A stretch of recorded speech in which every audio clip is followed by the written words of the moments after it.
Thank you very much. Many days I can't believe how fortunate I am to be a teacher here at Highland Park ISD. To be honored by my colleagues as Teacher of the Year is something for which I will be forever thankful. You may be able to tell from the video, but I love my last name. When I began telling people that I was going to return to school to earn my elementary teaching certification, I would hear, "You're going to teach little kids? They won't be able to pronounce Bogdovitz. They should call you Miss B." I didn't like the sound of that at all. So I thought about it, and then it occurred to me, if I'm a teacher, I shouldn't give them the easy way out. Instead, one of the first lessons will be how to pronounce Bogdovitz. And it worked. More than a decade later, there are hundreds of children and teenagers around the country who will defend my name against improper pronunciations.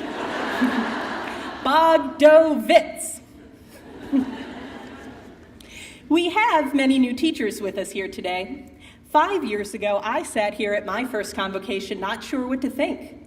I had some years of experience teaching in Wisconsin and 1 year at a private school here in the Dallas area, but I could tell things were different here. Although I loved my previous schools and I learned a great deal from some wonderful teachers, I sat here reflecting on my new colleagues who already seemed invested in me. Of course, I knew it wasn't about me, but rather about the children I would teach. When I met those children, it was really exciting. I knew I would have to be on my toes, especially the morning after my first Meet the Teacher night. The night before, I invited the parents to take a dry erase marker and leave a note for their child on his or her desk. The next morning when the students came in, they found their desks covered in doodles and little notes from their parents. But one little girl marched right up to me and said, "Miss Bogdovitz, you made a mistake when you wrote that message on my desk." I was caught off guard and confused. "Excuse me, what did I do?" "You wrote, 'Have a great day, I love you, Dad.' You forgot the R. You meant, 'I love your dad.'"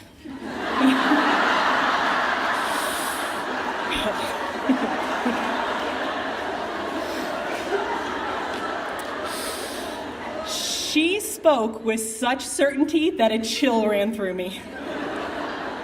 For a split second, I thought, she thinks I love her father and I wrote it on her desk.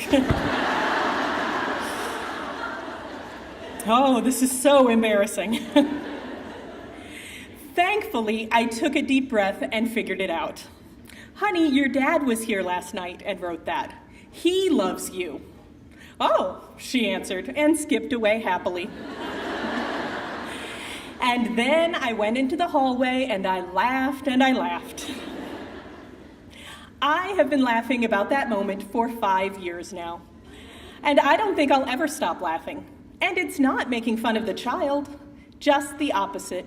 She was quite the little grammarian. Her father had forgotten the comma between you and Dad. The note did not make sense as written. And to a 7-year-old who is sure her dad is awesome and that everyone who meets him instantly loves him, her conclusion made perfect sense. Amidst all the assessments, the parent conferences, the curriculum, and the kids who may drive us just a little crazy, I hope we can all recognize the true happiness that children can give us. As teachers, we need to take these moments when the children just delight us and cherish them. It's like vitamin C for teaching. Here's one of my favorite vitamin C stories. Sam, one of my enthusiastic writers, was reading his story to me. I'll do my best Sam impression here. "I walked past the window and saw that he was watching TV. Joni Loves Chachi was on." "What? The Happy Days spinoff?" I practically screamed at the poor kid. "Oh, it's this old show," he explained calmly. "I know what Joni Loves Chachi is," I told him. "How do you know what Joni Loves Chachi is?" Well, Sam's dad had told him about the show, and it made enough of an impression on him that he filed that piece of information away. Apparently, knowledge of short-lived 1980s sitcoms can come in handy in Miss Bogdovitz's second grade class. It sure made an impression on me.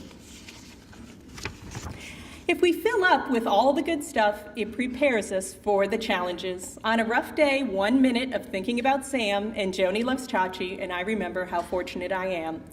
Only teachers get moments like these. Also, let's show them when we are happy. One of my favorite things to do is to call a student over to watch me type up a positive email to parents.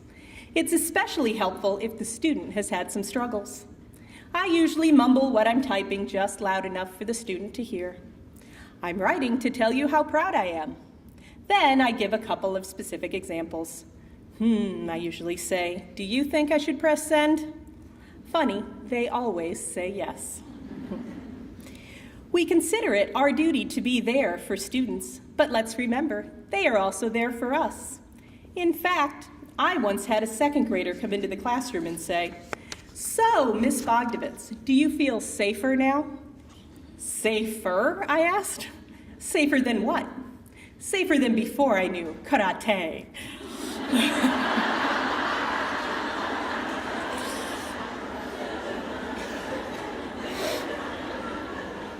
You would protect me? I asked. She assured me that she would. So how about that? That's one of these unique teacher moments. How many people can say they can go to work knowing that there is a 7-year-old ready to ward off bad guys with a roundhouse kick? It's moments like these that keep me coming back for more. This year, I hope that you have many teacher moments like these. Take them in, enjoy them, appreciate them, and let them make you stronger, just like vitamins do. Only children can give you this kind of strength. It is a privilege for me to be here today and to be Armstrong's Teacher of the Year. Thank you very much.